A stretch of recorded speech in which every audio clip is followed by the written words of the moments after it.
High-Speed Gordon. Donald was excited.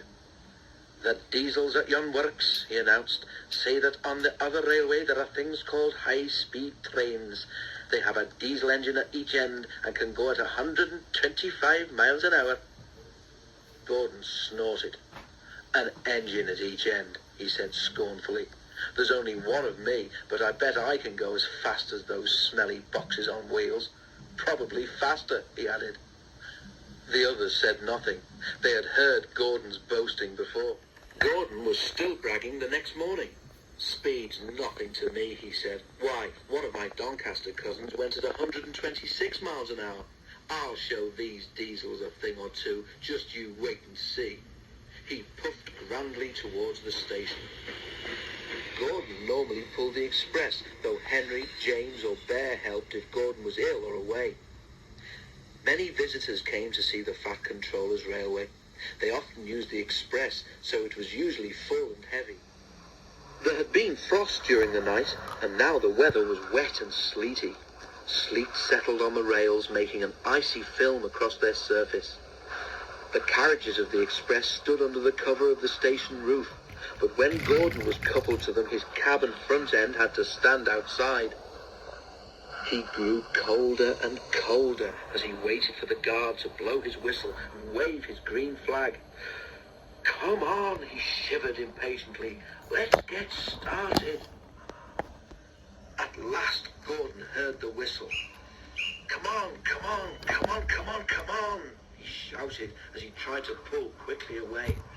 But his wheels slipped on the icy rails. The sudden movement made water in his boiler surge forward, and Gordon's driver could not shut off steam. Gordon moved a yard and slithered to a standstill, held back by the heavy train. His wheels spun furiously, but neither Gordon nor his train budged an inch. "Help! Help!" wailed Gordon despairingly, but nobody could. His wheels spun until his rods ached, but he could do nothing to stop them. His driver tried every trick he knew. An inspector came and tried some more, but it was no good. The Fat Controller came to see what the fuss was about. He said several things to Gordon, but Gordon was making so much noise that he couldn't hear them. Sparks showered from the rails, but Gordon's wheels went on spinning. It was a quarter of an hour before Gordon had used up all his steam.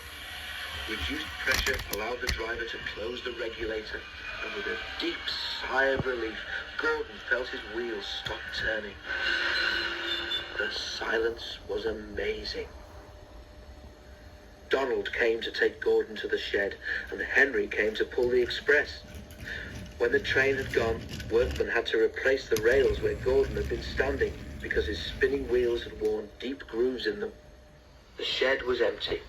Donald tactfully remembered another job and left Gordon on his own. But that night Gordon heard a whisper from close by. "Did you hear?" it hissed. "How Gordon went for a spin today?"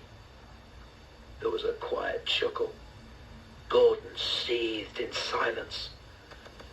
"High-speed engines are all very well," the whisper went on, "but Gordon ought to know by now that he's supposed to move his train too." Gordon snorted disgustedly, and with a gasp, the whisperer subsided into silence.